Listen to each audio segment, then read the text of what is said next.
Hey guys, I'm Mike. I'm Charlie. And sometimes on Midwest Adventure Life, we do something a little different. So we've been showing you some how-tos around the house. And what are we working on today, Charlie? The well pressure tank. So the pressure tank. So we've noticed that when our water is running, our well pump is short cycling. What is short cycling?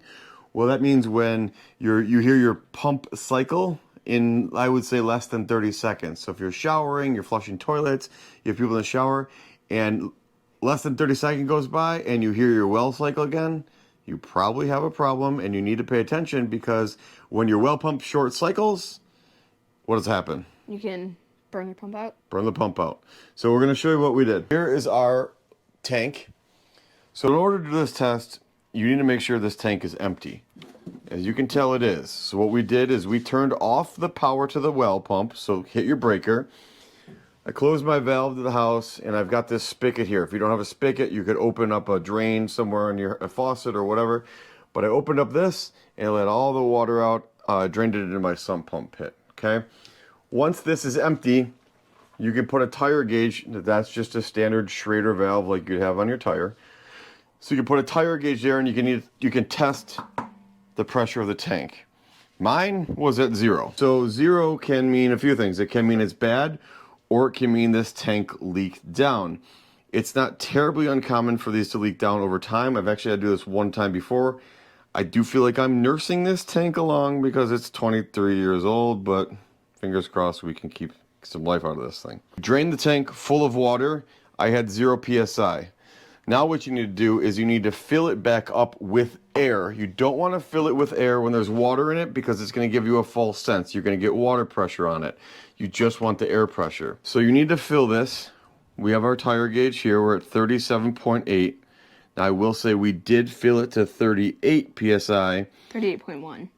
So it has dropped. So I don't know if this is going to stabilize. It may tell me I've got a slow leak inside. We're going to let it sit for another couple minutes. So how do you know the PSI you're supposed to fill your tank to? If you look at this gauge, when your pump is cycling, you'll watch it come down, and the needle will drop to a certain PSI, and then your pump will turn on. My pump turns on at 40 PSI.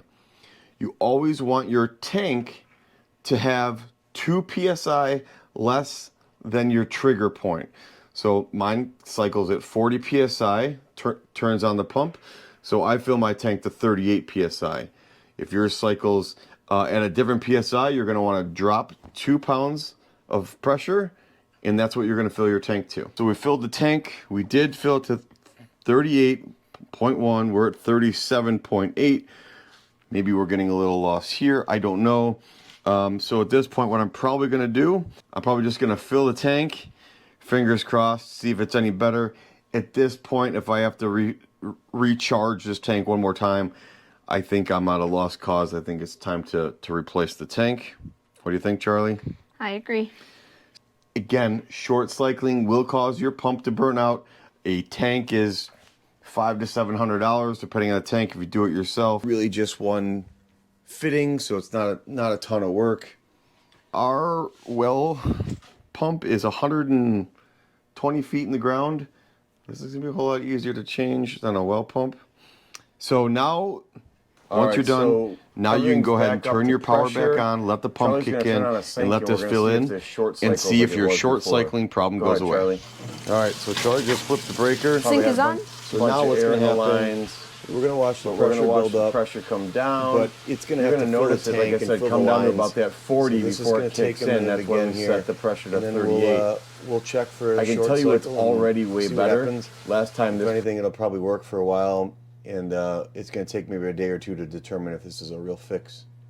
This needle was just going boom. It was like a ping pong ball. It would just drop, come back up, drop, come back up. So it's already better than it was, but I'm going to show you how when this pressure drops enough that you're going to see the pump kick in. All right, so we're getting near the 40 PSI, and you're going to watch this thing kick in. There it goes. It's going to go back up. So that's how I knew my pump kicked in at 40. So I knew I needed to set the pressure to 38. Always go 2 pounds below whatever your trigger point is. But I can tell you, this is leaps and bounds better than it was. Before I was going about 10 seconds before the pump would kick in again, which is incredibly hard on the pump, you know, underground. So if you got a short cycling tank, it may be as simple as just recharging your holding tank. Worst case, you got to replace it. So in the next couple days, if this gets worse, I will know that it's time to replace my tank. So time will tell. As always, Make sure to like and subscribe. we'll see you guys on the next project.